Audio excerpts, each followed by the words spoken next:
Assalamualaikum warahmatullahi wabarakatuh.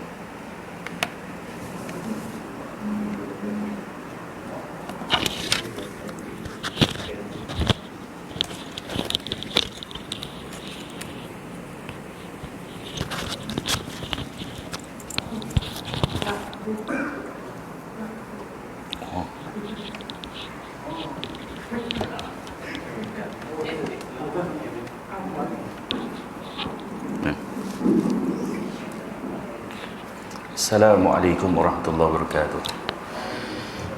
Innal hamdalillah nahmaduhu wa nasta'inuhu wa nastaghfiruh. Wa na'udzu billahi min shururi anfusina wa min sayyiati a'malina. Man yahdihillahu fala mudilla lahu wa man yudlil fala hadiya lahu. Ashhadu an la ilaha illallah wahdahu la syarika lahu wa ashhadu anna Muhammadan 'abduhu wa rasuluh. Allahumma salli wa sallim ala nabiyil karim Muhammad wa ala alihi wa ashabihi wa man da'a bi da'watihi wa istanna bi sunnatihi ila yaumiddin. Amma ba'd. Bagi Tuan Imam, Tuan Bilal, pengurusi ahli jawatankuasa masjid, muslimin muslimat, mudah-mudahan kita semua dirahmati oleh Allah Subhanahu wa taala. InsyaAllah hari ini kita akan bincang dalam tafsir surah Al-Hasyr juzuk ke-28. Kita sampai pada ayat yang ke-21. Tapi sebelum tu kita tengok sikit ayat yang lepas. Allah Subhanahu wa taala berfirman dalam ayat ke-18, ya ayyuhalladzina amanu taqullaha wal tanzur nafsum ma qaddamat lighadin wattaqullaha wattaqullaha innallaha khabirum bima ta'malun. Kata Allah, wahai orang beriman, bertakwalah kepada Allah, yakni dengan mengerjakan suruhan dan meninggalkan larangan, dan hendaklah tiap-tiap seseorang memerhatikan apa yang telah disediakan untuk hari esok, yakni hari kiamat. Dan ingatlah bertakwalah kepada Allah, sesungguhnya Allah amat meliputi pengetahuannya akan segala yang kamu kerjakan. Kita dah bincang tapi di masjid lain lah. So nak peringat sikit tentang ayat ni sebelum kita masuk ayat yang baru. Allah memanggil dengan panggilan orang beriman. Kemudian Allah mengajak untuk kita bertakwa kepada Allah Subhanahu wa taala. Lalu Allah sebut wal tanzur nafsum ma qaddamat lighad. Hendaklah setiap seorang dia melihat apakah dia perhatikan, yakni daripada amalan-amalan dia, apa yang dia dah bawa untuk hari esok, yakni hari akhirat kelak. Kenapa Allah sebut hari esok? Sebab masanya dah tak lama. Yang kita akan pergi ke sana dah tak lama. So Allah suruh muhasabah, buat persiapan bekalan yang kita akan bawa, yang kehidupan kita di sana selama-lamanya. Kemudian sekali lagi Allah sebut wattaqullah. Kan? Ayat ni dia sebut dua kali bertakwa pada Allah. Nak cerita pentingnya kita muhasabah diri dan pentingnya bawa bekalan untuk hari akhirat nanti. Dan kemudian Allah sebut innallaha khabirum bima ta'malun. Sesungguhnya Allah maha meliputi pengetahuannya apa yang kamu kerjakan. Allah sebut tentang apa semua yang kita buat ni, yang baik, yang buruk, yang orang nampak, yang orang tak nampak, semua Allah tahu. Dan semua ini akan tercatat di buku amalan masing-masing yang akan dipersembahkan di hari akhirat kelak. Baik. Kemudian ayat yang seterusnya Allah sebut wala takunu kalladzina nasullaha fa ansahum anfusahum ulaika humul fasiqun. Allah kata jangan jadi seperti orang-orang yang telah melupakan Allah, lalu Allah menjadikan mereka lupa pada diri mereka sendiri. Yang ni lebih bahaya lagi. Allah pesan jangan jadi seperti orang yang lupa pada Allah. Yang lupa pada Allah ni apa dia? Dikait dengan yang ayat sebelumnya. Pertama, tak muhasabah diri, kan? Tak pernah duk fikir aku ni apalah kemudiannya, kan?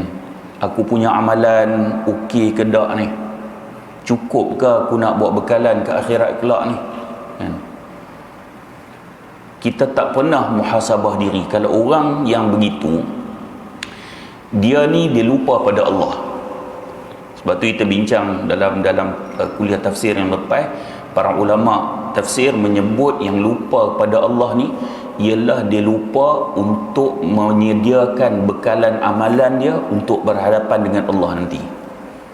Lupa, lupa nak zikir, lupa nak solat sunat, lupa nak buat amal kebaikan, nak sedekah, lupa je.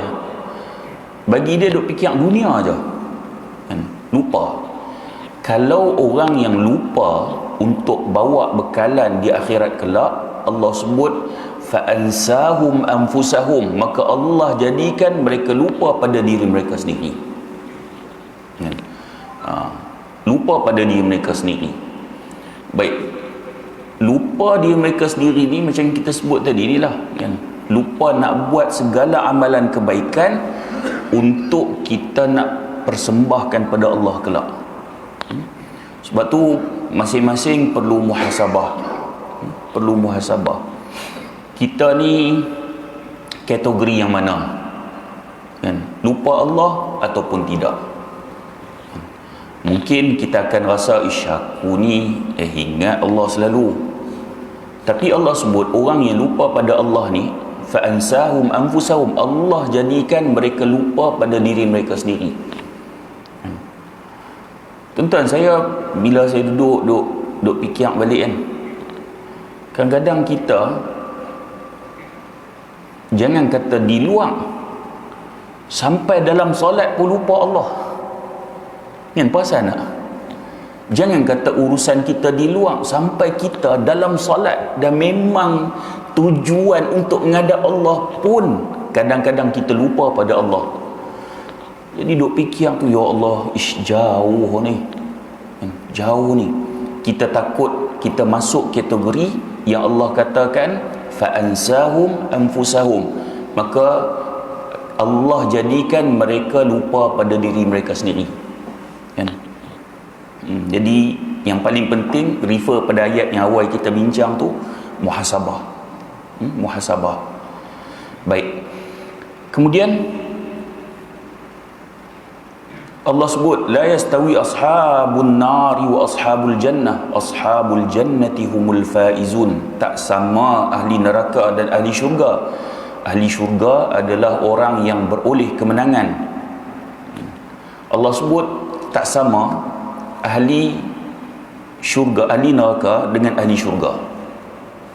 Allah sebut ahli syurga, dia dapat kemenangan.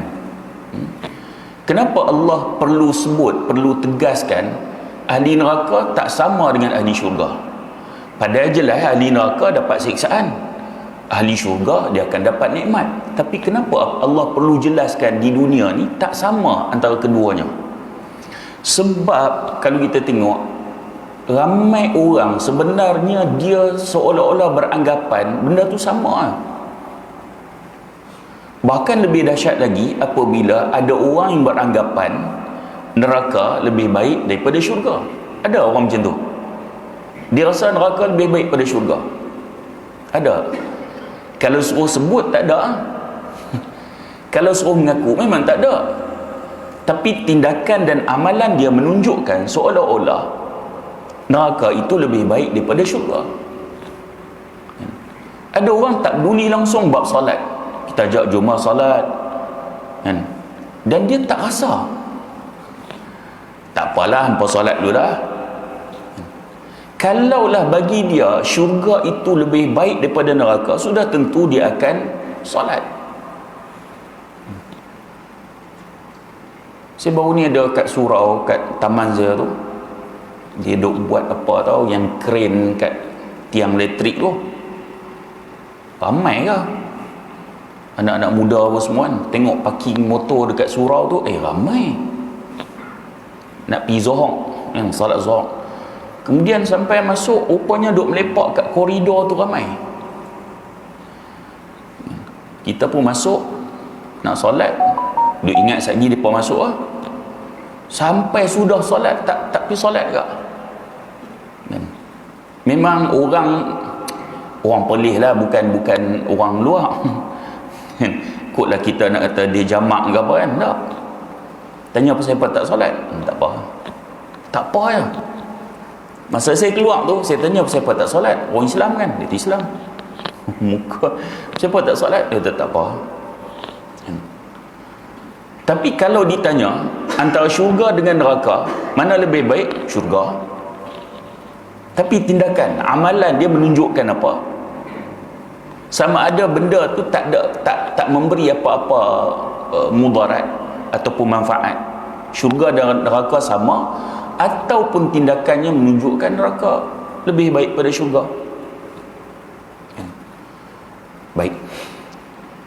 Jadi mulut dia akan kata tak sama, tapi tindakan seolah-olah kelihatan sama ataupun neraka lebih baik pada syurga.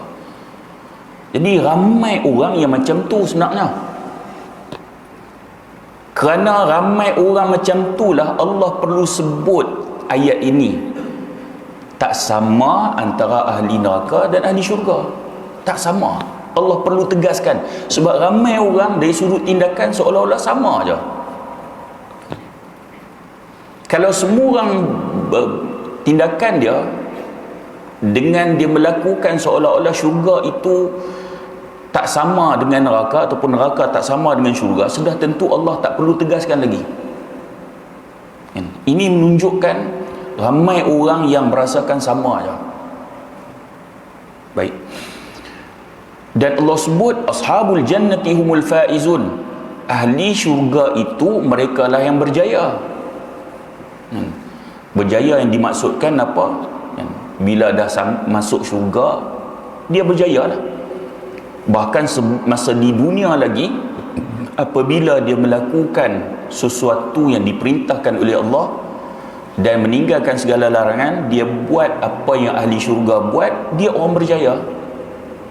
Tapi kalau kita tengok berjaya dari sudut masyarakat awam, Allah sebut ahli syurga dia berjaya. Sama ada ahli syurga yang dah masuk syurga ataupun orang yang mengamalkan amalan untuk masuk syurga, orang ni berjaya. Tapi masyarakat awam punya pandangan macam mana? Contoh tengok anak dia 5 orang semua berjaya, semua masuk universiti kan? Semua kerja hebat belaka. Berjaya sungguh anak dia 5 orang tu. Tapi kadang kita tengok balik, anak dia 5 orang, seorang pun tak sembahyang. Tapi di sisi masyarakat berjaya. Berjaya. Anak dia berjaya belaka kan? Masuk universiti, kerja hebat, tengok raya main sampai 5 kereta mewah. Berjaya belaka anak dia. Anggapan kita itulah kejayaan. Tapi di sisi Allah, yang Allah sebut kejayaan sebenar itu adalah ahlu syurga. Sama ada dia telah masuk syurga, dia berjaya yang sebenar, ataupun dia mengamalkan amalan yang boleh menyebabkan dia masuk ke dalam syurga. Ini kita dah bincang dalam kuliah yang lepas. Ada ayat-ayat sokongan dia, tuan-tuan boleh cari kat YouTube pun ada kan. Okey. Kita masuk dalam ayat yang ke-21. Allah berfirman, "Lau anzalna hadzal Qur'ana 'ala jabalin la ra'aitahu khashi'an mutasaddian min khasyatillah." Allah sebut, jika sekiranya kami turunkan Al-Quran ini ke atas gunung, nescaya kamu akan lihat gunung itu khusyuk serta pecah kerana takut kepada Allah. Ayat 21. Baik. Ni ayat ni Allah nak tunjukkan keagungan Al-Quran tu sendiri. Kalau Allah turunkan pada gunung, gunung tu diberi akal kan, nescaya kamu akan lihat gunung tu sendiri akan khusyuk dan pecah kerana tak mampu untuk nak menanggung. Punya hebatnya Quran. Bahkan isi-isi Al-Quran ni dengan pelbagai hikmah, pelbagai nasihat yang membuat sepatutnya hati lunak dan tersentuh.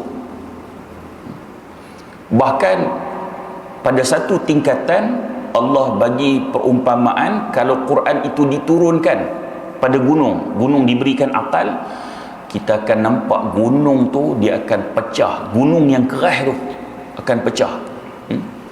Sebab apa? Sebab takut pada Allah. Bahkan gunung akan rasa tak mampu untuk tunaikan apa kewajipan yang telah Allah berikan pada dia. Manusia kalaulah hati tak tersentuh dengan Al-Quran, tidak tunduk dan khusyuk kerana takut pada Allah, apabila diberikan Al-Quran, sudah tentu ada masalah. Dah tentu ada masalah. Gunung yang keras pun boleh pecah, tapi manusia bila diberikan Al-Quran bahkan tak ada rasa apa-apa. Saya nak bawa satu riwayat daripada Ibnu Abbas radhiyallahu an. Dicerita tentang Al-Walid bin Al-Mughirah. Ni ayah kepada Khalid Al-Walid.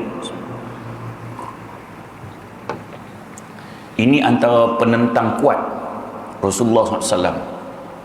Geng Abu Jahal, Abu Lahab. Al-Walid Al-Mughirah ni antara pembesar Quraisy. Al-Walid bin Al-Mughirah ni dia jumpa Rasulullah. Kemudian Rasulullah baca Al-Quran kepadanya. Al-Walid bin Al-Mughirah ni dia orang yang pandai syair. Kira hebat lah. Tuan-tuan, Al-Quran ini diturunkan kepada satu bangsa yang sampai ke tahap kesusasteraan bahasa Arabnya pada tahap yang tertinggi. Kan? Orang Arab pada ketika tu bahasa mereka memang hebat. Bahkan mereka ada pertandingan syair. Siapa syair yang menang akan ditampai di pintu Kaabah. Masa tu kan. Al-Walid bin Al-Mughirah ni antara orang yang sangat mahir tentang syair. Bahasa ni jangan duk cerita, dia memang antara orang paling hebat di Mekah pada ketika tu. Bila dia pergi jumpa Nabi, kemudian Nabi baca Al-Quran kepadanya, dan Al-Quran ni bila dia dengar bacaan Al-Quran tu, dia rasa macam hati dia telah tersentuh. Dia penentang Nabi yang kuat ni, dengar Quran hati dia tersentuh. Sebab dia faham. Dia faham. Kita ni lain lah, tak faham kan. Al-Walid bin Al-Mughirah ni bahasa Arab dia tinggi. Bila dia dengar bacaan Al-Quran tu dan dia faham.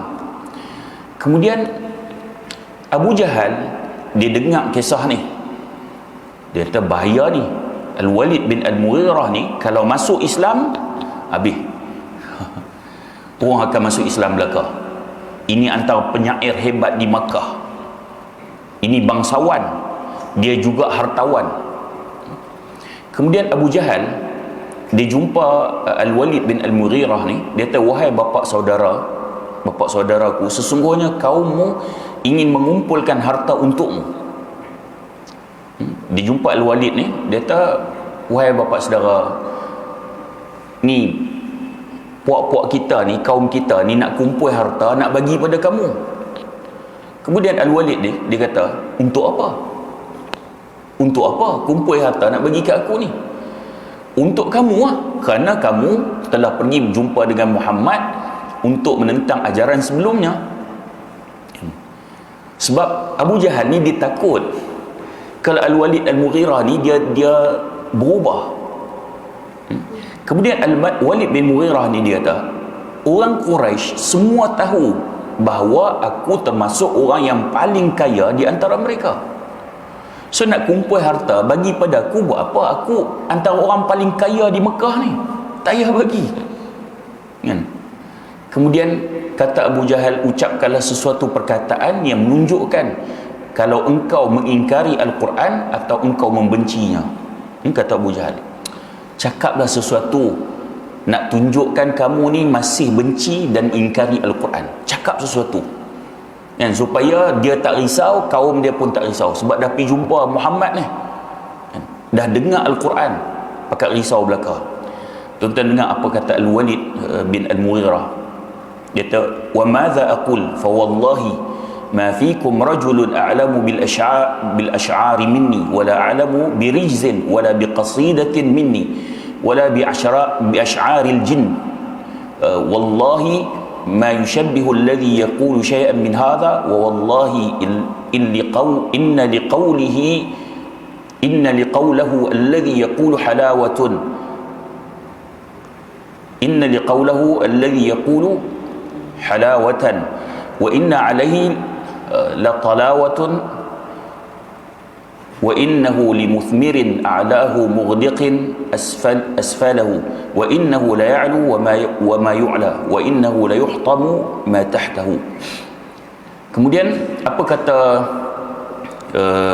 Al-Walid bin Al-Mughirah? Dia kata, apa menurutmu yang patut aku katakan pada mereka? Demi Allah, tak ada di tengah-tengah kamu orang yang paling faham tentang syair Arab daripada aku. Dia kata, demi Allah, orang yang paling faham tentang syair, tentang bahasa Arab di kalangan musyrikin Mekah ni, dia kata aku. Tidak juga pengetahuan tentang rajas dan qasidahnya yang mengungguli diriku, aku lebih tahu. Tapi apa yang diucapkan oleh Muhammad itu tak serupa dengan ini semua. Tuan-tuan tengok. Dia kata apa yang Muhammad duk baca tu, yang tu tak sama langsung dengan syair, qasidah, tak sama langsung. Dia kata juga bukan sihir jin. Yang ni bukan sihir daripada jin. Demi Allah, apa yang ia ucapkan itu, yakni Al-Quran, dia kata la halawatan, sangat manis. Dia kata Quran hak Nabi baca tu, yang aku dengar tu, dia kata sangat manis, mengasyikkan, memiliki talawah. Talawah ni dia macam ada nikmat, ada rasa nikmat. Bila dengar tu ada rasa nikmat yang jiwa boleh terima. Dia kata bahagian atasnya berbuah, sedangkan bahagian bawahnya begitu subur. Perkataannya begitu tinggi dan tidak ada yang mengunggulinya serta menghentam apa yang ada di bawahnya. Ni dicerita. Dia kata Quran tu sendiri, perkataan dia sangat tinggi dan tak mungkin ada perkataan ataupun ayat yang lain yang boleh mengungguli Al-Quran. Tak mungkin. Bahkan dia kata antara ayat satu dengan satu dia tak bertentangan, sama ada makna ataupun bunyi. Sebab syair ni dia ambil kira bunyi tak kan? Bunyi hujung, bunyi tengah, dia ambil kira. Dia kata Quran dia tak bertentangan. Seorang yang keras hati, yang menjadi orang yang paling kuat menentang Rasulullah, tapi bila dengar ayat Al-Quran ni memiliki kesan luar biasa. Ni orang yang faham makna dia. Kita ni orang Islam kan? Tapi kita dengar Al-Quran tak memberi kesan apa-apa. Mungkin kita tak faham makna kot. Tu nak kena mengaji tafsir tu bagi faham. Tuan-tuan, kita ni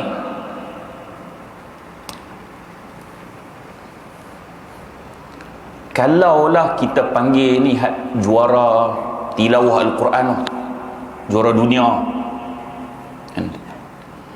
Kita boh dia dalam bilik ni, bagi mikrofon satu, bagi sahabat Arab, dia buat lagu, kita tahu sedap sungguh ni. Surah apa dia baca ni? Padahal baca sahabat Arab. Sebab kita tak faham. Al-Walid bin Al-Mughirah ni bila dia dengar, dia faham dan dia tahu bahasa ni bukan bahasa manusia, bukan bahasa jin. Ini bahasa yang luar biasa. Dia tahu. Macam kisah Sayyidina Umar yang selalu yang kita dah dengar ni. Kalau kita tengok dalam Ibnu Hisham, dalam sirahnya dia ada sebut tentang Sayyidina Umar ni, bila dia nak pergi jumpa Rasulullah tu, dia nak mengamuk dah tu. Sampai di pertengahan jalan, Orang tanya dia nak pergi mana, dia kata aku nak pergi jumpa Muhammad. Dia nak bunuh Nabi Muhammad. Kemudian orang bagi tahu kata adik perempuan dia pun dah masuk Islam. Jadi daripada nak pergi rumah Nabi Muhammad tu, dia pergi rumah adik perempuan dia tu, kan? Sampai di rumah adik tu, dia terdengar bacaan Al-Quran, kan? Kemudian dia masuk dalam rumah tu, dia pukul adik dia, dia tampak adik dia. Kemudian bila tampak adik dia tu berdarah, kemudian timbul penyesalan. Dia menyesal. Dia menyesal, kemudian diminta untuk perdengarkan bacaan Al-Quran yang dia dengar tadi ni. Kemudian adik dia enggan, tak mau, sebab dia nak pegang mushaf tu. Kemudian suruh dia bersihkan diri. Kemudian bila dia dah bersihkan diri, kemudian saudara perempuan dia ni, adik perempuan dia ni, bagi mushaf pada dia yang terkandung ayat daripada surah Taha ayat 1 sampai 20. Kemudian bila dibaca surah tersebut, kemudian dia kata ma ahsana hadzal kalama wa akramahu. Maksudnya alangkah cantik dan mulianya kata-kata ni. Maknanya Sayyidina Umar dia takjub dengan bahasa Al-Quran tu, sebab dia faham. Bila faham, bila dia baca tu, dia yang ni bukan kalam manusia. Jadi maksudnya kedua-dua, sama ada Al-Walid bin Al-Mughirah dengan Sayyidina Umar, kedua-duanya mereka tersentuh dengan ayat Al-Quran ni kerana mereka faham. Cuma Al-Walid bin Al-Mughirah memilih untuk tidak beriman, dan Sayyidina Umar radhiyallahu anhu memilih untuk beriman. Cuma kita nak sebut kedua-duanya tersentuh kerana faham. Saya pun tak tahu, kadang-kadang ada orang duk bagi tips, kalau suami jenis keras, jenis garang, dia terbaca surah Taha ayat 1 sampai 5, tiup kat suami. Saya pun tak tahu pasal apa. Dia tak boleh melembutkan hati. Sebab peristiwa Sayyidina Umar lembut hati sebab dibacakan ayat ni. Wallahu ta'ala alam. Peristiwa ini menunjukkan sama ada Al-Walid bin Al-Mughirah dan Sayyidina Umar, kedua-duanya kerana faham ayat Al-Quran. Sebab itu ia menarik perhatian, merasa takjub dengan kehebatan Al-Quran itu sendiri. Bukan sekadar baca membuih lembut hati. Hak ni hak duk bagi tips selalu kan, membuih sampai 14 tahun dah tak lembut pun. 14 tahun dah tak lembut-lembut pun. Kadang-kadang selalunya ustazah lah suka bagi kalau jenis macam ni, dan muslimat suka benda-benda macam ni. Oh, muslimat tu ustazah tak dan tulis ayat berapa tadi? Duk nampak rimau kat rumah. Sagi malam nak baca kan. Oh, surah Taha ayat 1 sampai 5. Perempuan muslimat dia suka benda ni. Tapi kalau betul lah benda ni boleh melembutkan hati, kalau betul lah kan. Sebab Rasulullah nak ramai sangat di Mekah tu yang lembut hati menerima Islam. Betul tak? Termasuk Abu Talib. Abu Talib tu Allah Rasulullah sungguh-sungguh berdakwah, tak mau juga, sebab Abu Talib ni Rasulullah sayang, bapa saudara dia, hak duk jaga dia, yang duk backup dia.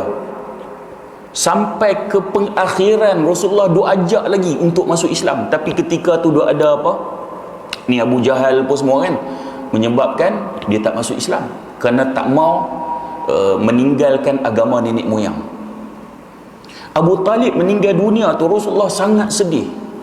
Kan tahun tu disebut sebagai Amul Huzun, kan, tahun sedih, kerana dua orang meninggal dunia, Abu Talib dan Khadijah radhiyallahu anha. Dua orang ni, kesedihan Rasulullah itu sehingga kan Allah sebut Allah turunkan ayat Al-Quran. Allah kata, innaka la tahdi man ahbabta walakinna Allah yahdi man yasha. Rasulullah sedih dengan kematian Abu Talib ni. Rasulullah kata, sesungguhnya kamu wahai Muhammad tak mampu nak bagi hidayah pada siapa yang kamu sayang. Allah lah yang bagi hidayah pada siapa yang Allah nak. Hidayah ni milik Allah. Kalau betul lah surah Taha ni kira melembutkan hati Nabi, embuih lama dah, kan? Nabi embuih lama dah.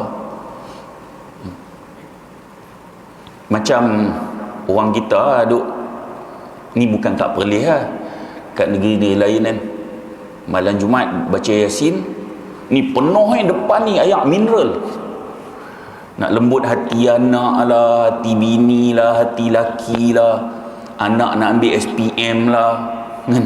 Package semua sekali lah kau, kan? Nak anak cerdik minum ayat Yasin. Tak, Rasulullah kenapa tak buat? Ke Rasulullah tak mau sahabat jadi cerdik? Bahkan kan ada sahabat Nabi yang kencing, apa, badui tu kan, kencing dalam masjid. Baca ayat Yasin, bagi badui tu minum, kan?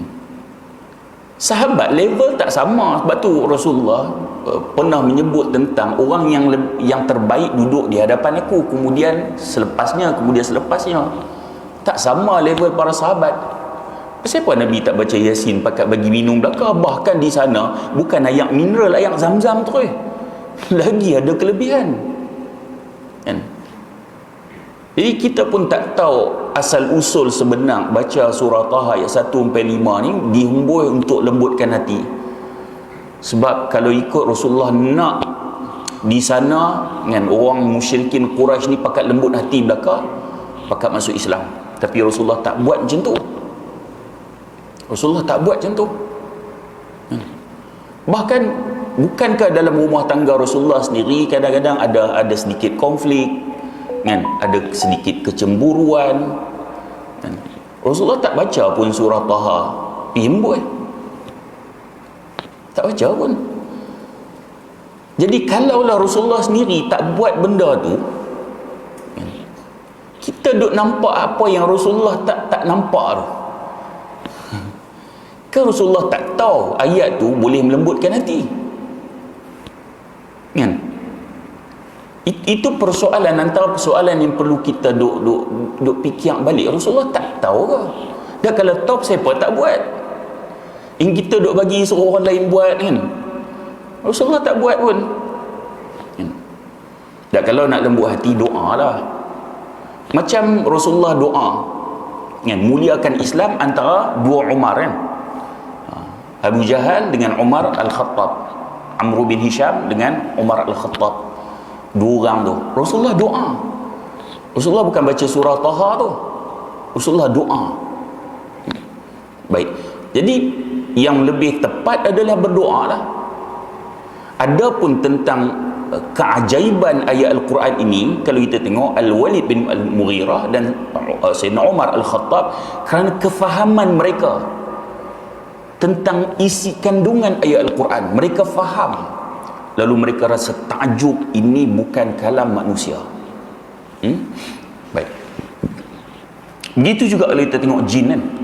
Kalau kita tengok dalam surah Al-Jin ayat 1, Allah kata, qul uhiya ilayya annahu istama'a nafarun minal jinni faqalu inna sami'na qur'anan ajaba. Katakanlah wahai Muhammad, telah diwahyukan kepadaku bahawa sesungguhnya satu rombongan jin telah mendengar Al-Quran, lalu mereka berkata, sesungguhnya kami telah mendengar Al-Quran yang susunan dan kandungannya sungguh menakjubkan. Jin bila dengar Al-Quran ni, dia kata susunan, kandungan, isinya sangat menakjubkan kerana kefahaman mereka. Sebab itu mereka masuk Islam. Jadi kefahaman kepada isi Al-Quran tu sangat penting. Sebab tu kadang-kadang kita tak ada apa-apa rasa bila kita tak faham. Kita pergi ke Mekah, kan?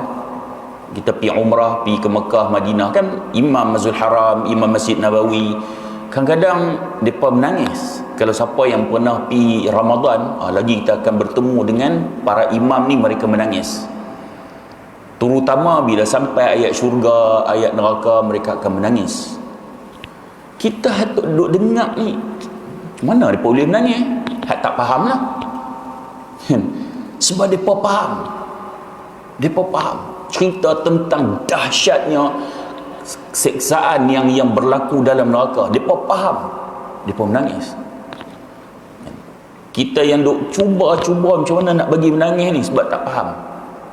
Sangatlah penting memahami Al-Quran, sangat penting. Baik. Kemudian dalam ayat ke-21 tu kan Allah sebut wa tilkal amthalu nadribuha lin-nasi la'allahum yatafakkarun, dan begitulah perbandingan yang kami kemukakan kepada umat manusia supaya mereka fikir.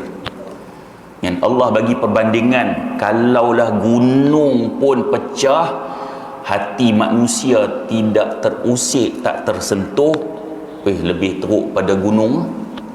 Hati lebih keras pada batu. Sebab kenapa Allah bagi perumpamaan dengan gunung? Gunung ni kan dalam surah Amma, surah An-Naba kan, surah An-Naba juzuk Amma, Allah sebut wal jibala autada, dan gunung-gunung itu menjadi pasak. Menjadi pasak. So gunung ni adalah kira benda yang paling kuat dalam muka bumi ni, sebab dia pasak. Kira habis gunung, habis bumi ni kan.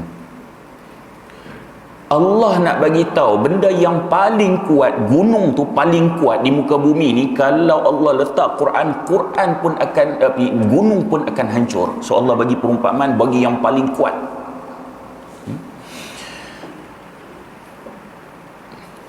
Dalam sebuah hadis riwayat Bukhari daripada Jabir bin Abdullah radhiyallahu an, tentang tanda-tanda kenabian. An Jabir bin Abdullah anna Rasulullah sallallahu alaihi wasallam kana yaqumu yawmal jumu'ati ila shajaratin aw nakhlah faqalat lahu imra'atun min al-ansar aw rajulun ya Rasulullah ala naj'alu laka minbaran qala in syi'tum faj'alu lahu minbaran falamma kana yawmul jumu'ati dhahaba ila al-minbar fasahat an-nakhlatu صياح الصبي فنزل رسول الله صلى الله عليه وسلم فضمها إليه كانت تئن أنين الصبي الذي يسكت كانت تبكي على ما كانت تسمع من الذكر عندها. Hadis pada Jabir bin Abdullah radhiyallahu an berkata, dahulu Rasulullah SAW pada hari Jumaat selalu berdiri pada sebatang pokok kurma. Maksudnya batang kurma tu. Kita sekarang kan mimbar kan. Nabi dulu hanya berdiri atas batang kurma tu. Lalu ada seorang wanita dari kalangan Ansar berkata, atau hadis ni disebut atau seorang lelaki. Tetapi kalau kita tengok dalam hadis lain juga ada interaksi wanita dengan Nabi. Ada interaksi. Kan? Maksudnya suara wanita itu tidak aurat lah kan? Suara wanita harus, dia akan jadi haram apabila timbul fitnah kan? Contoh kan, ada muslimat yang tanya, Ustaz saya tak faham, tolong bagi tahu yang ayat 21 tu haram tak? Haram tak? Tak muslimat seorang kat belakang, dia Ustaz saya tak faham lah yang ayat 21 tu, tolong terangkan. Boleh ke tak? Boleh tak? Hukum dia? Boleh kan? Makcik tu kata boleh angguk. Okey, ayat yang sama, Ustaz saya tak faham lah ayat 21 tu. Ayat sama kan? Yang tu haram ke tak? Haram lah. Soalan yang sama kan? Tapi satu tanya dengan nada yang benar, satu lagi tanya dengan nada yang menggoda. So itu salah satunya lah kan? Cuma kita nak sebut interaksi antara Rasulullah dengan wanita ada. Kan? Ada. Baik. Sebab kadang-kadang ada orang dia rasa dia sangat Islamik sampai tak mau langsung cakap dengan lelaki tu. Tak mau langsung. Dulu saya masa kat Jordan adalah ni, masa tu kita panggil akhawat kan, ni budak perempuan Malaysia mari cakap dengan kita, ni kita dia boleh macam ni dah, akhi saya tahu hang nak cakap dengan siapa. Saya jenis sound macam tu je. Tak pasal kita tengok dia cakap dengan lelaki Arab tak ada macam tu pun. Main dengan orang Malaysia macam apa ni? Han cakap dengan lelaki Arab okey lah. Cakap tak ada masalah, cakap benda hal kerja, cakap benda yang urusan yang penting, cakap dengan nada yang betul, tak ada masalah. Kan? Baik. Jadi wanita ni dia kata jika kamu sudi, dia kata maukah kamu wahai Rasulullah kami buatkan mimbar. Jika kemudian Rasulullah kata kalau kamu sudi buatlah. Lalu mereka pun buat. Bila tiba hari Jumaat, Rasulullah keluar menuju ke mimbar, yakni mimbar yang baru lah, yang baru buat tu. Lalu menangislah batang kurma tersebut yang selalu Nabi berdiri atas tu. Batang kurma tu menangis. Seperti kata dalam hadis ni, seperti tangisan bayi. Menangis seperti tangisan bayi. Lalu Rasulullah SAW pun turun kemudian menyentuh batang kayu tersebut yang menangis seperti tangisan seorang anak kecil. Lalu dia pun diam. Batang kurma itu menangis kerana kebiasaannya dahulu mendengar zikir yang diucapkan oleh Rasulullah di sisinya. Maksudnya Rasulullah bila berdiri atas batang kurma tu duk bagi nasihat, baca ayat Al-Quran dan menyebabkan batang kurma ni rasa tersentuh. Bila dia tak digunakan lagi, dia terasa bahawa macam pertama Rasulullah macam tak guna dah, yang kedua dia rasa ayat Al-Quran yang selalu dibaca itu tidak dibaca di atasnya lagi. Jadi nak cerita tujuan ayat ni, ayat yang kita baca ayat 21 ni nak tegaskan betapa hati orang yang kufur ni keras. Keras. Saya lalu sebut tentang, tuan-tuan kalau jumpa dalam Al-Quran ayat yang ada perkataan kafir, yang tidak semuanya ditujukan kepada orang bukan Islam. Kafara tu, kafir tu tengok kafirun ke kan, yakfurun ke, tidak semua ditujukan kepada orang bukan Islam. Contoh Allah sebut la in syakartum la azidannakum wa la in kafartum inna azabi lasyadid. Jika sekiranya kamu bersyukur, sesungguhnya aku akan tambah, dan jika sekiranya kamu kufur, kamu kafir, maksudnya kufur ataupun kafir di sini mengingkari syukur, ingkar kepada syukur, sesungguhnya azabku sangat pedih. Ingkar pada syukur ni termasuk orang yang Islam juga. Sama juga perbezaan pandangan para ulama dalam hadis. Nabi sebut al-ahdul ladzi bainana wa bainahumus salah faman tarakaha faqad kafar, dan beberapa hadis yang lain yang menunjukkan bila tinggal salat menjadi kafir.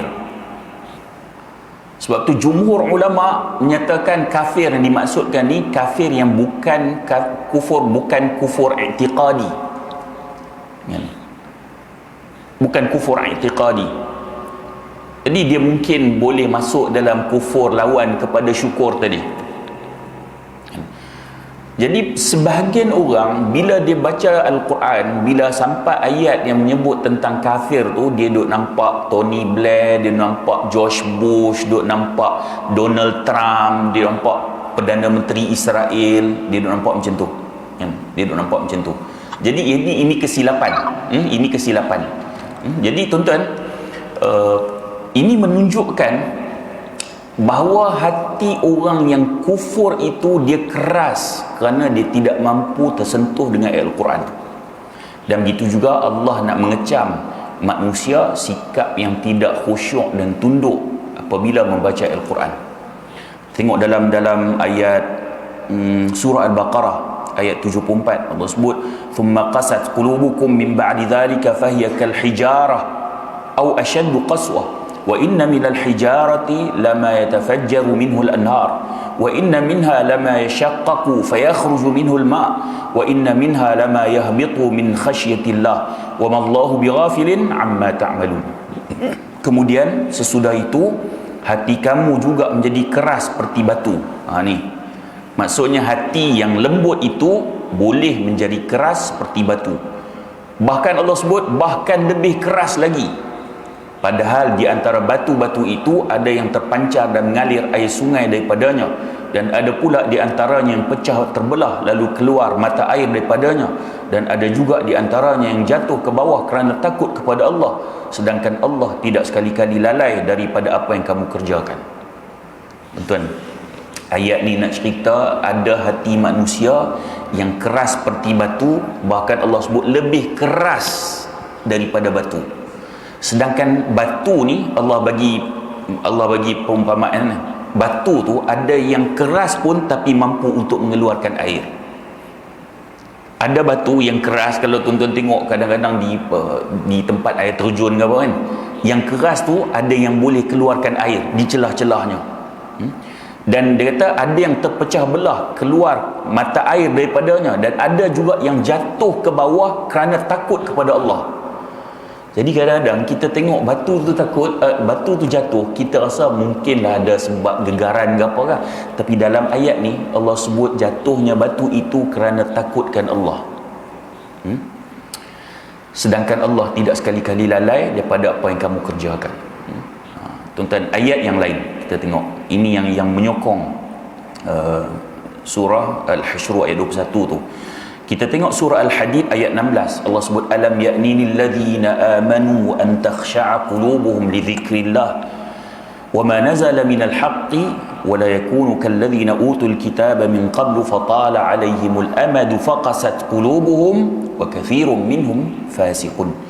Allah kata belum sampaikah lagi masanya bagi orang yang beriman untuk khusyuk hati mereka, patuh dengan peringatan dan pengajaran Allah, serta mematuhi kebenaran yakni Al-Quran yang diturunkan kepada mereka, dan jangan pula mereka menjadi seperti orang telah diberikan kitab sebelum mereka. Setelah orang-orang itu melalui masa yang lanjut, maka hati mereka menjadi keras, dan banyak di antaranya orang-orang yang fasik dan derhaka. Ini Allah sebut sekali lagi tentang bagaimana hati manusia boleh menjadi keras, dan orang-orang yang hati menjadi keras itu mereka adalah orang fasik. Orang fasik. InsyaAllah berapa minit 3 minit Jadi tuan-tuan, hati ni dia boleh, dia lembut dan boleh jadi keras. Bahkan Allah sebut lebih keras daripada batu.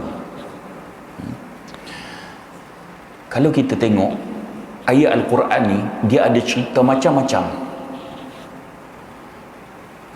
Kadang-kadang bila cerita tentang ayat yang memberi ancaman, cerita dalam neraka, tak mampu untuk menyentuh dan mengusik hati kita. Allah bagi perumpamaan tadi, batu ni yang keras ni dia boleh keluar mata air daripada tu. Ada yang terbelah dan keluar mata air daripadanya. Tapi mata kita bila baca Al-Quran tak mampu untuk mengalirkan air mata. So tuan-tuan, kita kalau baca Quran, kalau tak selalu pun mungkin sekali-sekala bila sampai ayat tu mengalir air mata kita. Berlaku macam tu. Kalau tak berlakulah, kita khawatir masuk dalam hati yang keras ni. Takut-takut macam tu. Tu yang ayat sebelum tu kan, Allah sebut tentang muhasabah tu. Yang ni bukan nak menuding jari pada siapa-siapa. Ini muhasabah diri kita. Sebab banyak perkara yang Allah sebut. Tidakkah ada ayat Al-Quran yang mampu menyentuh hati kita lalu kita mengalir air mata, sedangkan batu yang keras pun mampu untuk mengalirkan air kan? Itu kita muhasabah. Masuk 1 minit kita baca ayat Quran ni. Dalam ayat yang ke surah Al-Kahfi kan, Nak cerita tentang syurga. Ulaika lahum jannatu adnin tajri min tahtihimul anhar yuhallawna fiha min asawira min dhahabin wa yalbasuna thiyaban khudran min sundusin wa istabraq muttaki'ina fiha 'alal ara'iki ni'mat thawabu hasunat murtafaqa. Mereka itu disediakan baginya syurga yang kekal yang mengalir di bawahnya beberapa sungai. Mereka dihiaskan di dalamnya dengan gelang-gelang tangan emas dan memakai pakaian hijau dari sutra yang nipis dan sutra tebal yang bersulam. Mereka berehat di dalamnya dengan berbaring di atas pelamin-pelamin yang berhias. Demikianlah itu balasan yang sebaik-baiknya, dan demikian itu juga syurga tempat berehat yang sebaik-baiknya. Surah Al-Kahfi ayat 31. Ayat ni Allah cerita tentang ahli syurga yang duduk kekal selama-lamanya. Kita bagi laluan azan, kita sambung.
Tuan-tuan, tersambung sikit lagi.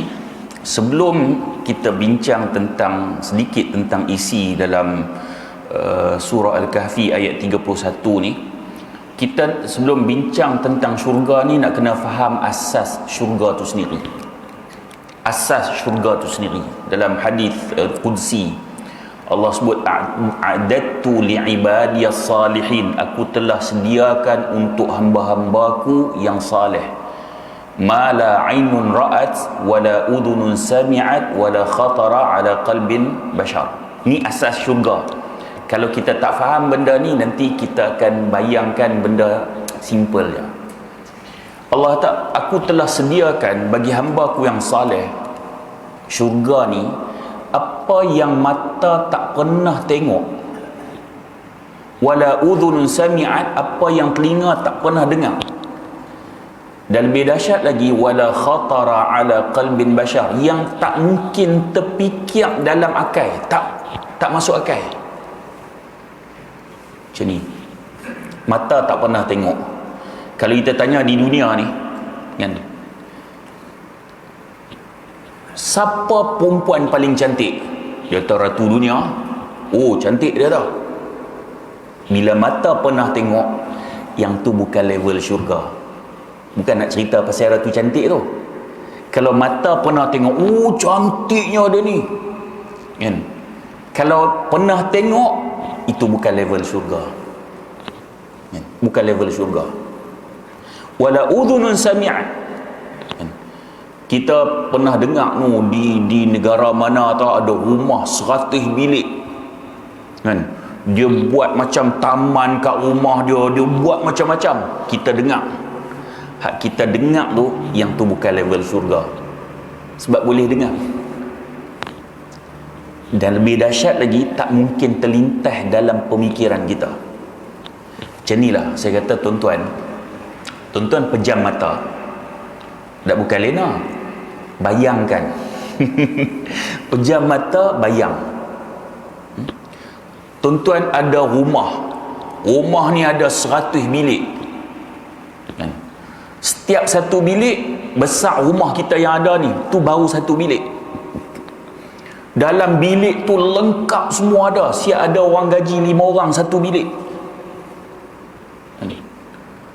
Macam-macam ada, dengan taman, dengan laluan air kat bawah, dengan kemudian rumah pembantu kita kat belakang tu ada 100 banglo. Satu banglo seorang pembantu.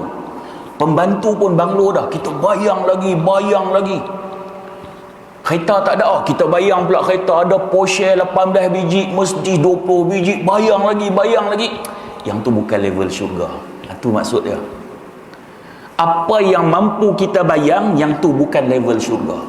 Punya dahsyat. Nampak? Sebab tu saya kata, bila kita berinteraksi dengan ayat syurga, kita kena faham asas tu dulu. Sebab apa? Bila ayat ni sebut, mereka itu disediakan baginya syurga yang kekal, yang mengalir di bawahnya beberapa sungai. So bila mengalir di bawah beberapa sungai, kita duk nampak sungai mana? Belah Perlis ni sungai apa dah?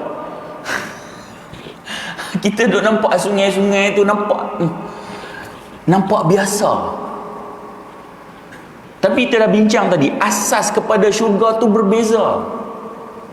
Tak mungkin boleh kita gambarkan. Tonton Google tempat sungai yang paling cantik sekali. Tonton tengok, oh cantiknya. Dah New Zealand ke Switzerland kat sana kan. Tengok cantik sungguh, dengan pemandangan bukit pun semua. Itu bukan level syurga.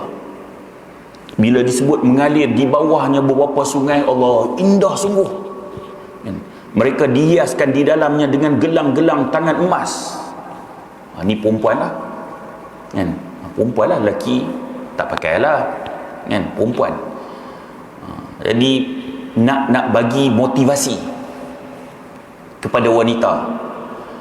Lepas tu kadang orang perempuan dia kata, apalah ni duk syurga bidadari, kan? Tapi kita malas lah, tak maulah cerita bidadara, tapi nak cerita bidadari ni motivasi pada siapa? Laki, kan? Laki. Dah memang laki, memang tu motivasi dia pun, ke bukan? Memang tu motivasi dia pun. Jujur kan? Itu motivasi dia tu. Allah yang menjadikan manusia, Allah Maha tahu. Lelaki ni apa motivasi dia? Apa yang dia nak sangat? Dalam 100% nafsu lelaki tu, berapa banyak kepada wanita? Banyak, kan? Sehingga nafsu kepada lain-lain tu dia jadi kurang, kan?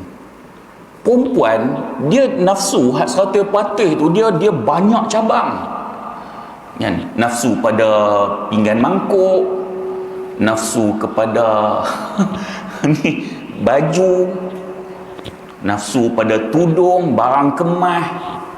Tu tengok pinggan mangkuk kan. Beza kita dengan isteri kita, beza. Kita pergi Langkawi, isteri kita duk ajak pergi Haji Ismail. Haji Ismail tu kan? Kita tahu dalam kabinet tu pun banyak kita tak guna. Tak, yang ni lain bang, lain. Kita tak lain apa, hambuh nasi dan pinggan aku makan ke? Tak kira pinggan apa pun, aku makan. Bagi kita pinggan lah, Ambo nasi aku makan tak, ni di pinggan dia ada jenis-jenis lain pula, dia bunga dia lain lah. Itu nafsu perempuan kan? Saya gelang dia ada apa, lipan lah apa apa macam-macam tu kan. Baju dengan tudung ni kalau kita tak kontrol, runtuh almari tu. Ni hak perempuan punya nafsu dia banyak cabang lah. Sebab tu tuan-tuan, kalau tuan-tuan tengok kan, kadang yang hak kes artis menikah lain kan, ni kahwin semua kerana nafsu lah. Tak apalah kahwin sebab nafsu, apa masalahnya? Kalau tak ada nafsu, haram kahwin. Betul tak? Betul tak? Kalau tak ada nafsu, haram kahwin, betul tak? Dia akan menzalimi isteri dia. Tak ada nafsu, duk kahwin macam robot je, tak ada nafsu. Jadi perempuan ni dia duk nampak apa ni kerana nafsu lah. Engkau kerana nafsu? No, hang beli baju punya banyak bukan kerana nafsu. Tudung ada 86, pakai 6 lah, bukan nafsu. Pinggan tu 18 tahun tu duduk dalam kabinet tak pernah guna, nak beli lagi, bukan nafsu. Oh, dia duduk nampak nafsu hak nikah lagi, hak nafsu hang kot lain tu tak nampak. Adil lah, adil lah. Jadi Allah yang menjadikan manusia, Allah Maha tahu. Untuk lelaki Allah cerita dalam syurga nanti ada bidadari, baru kita tertarik.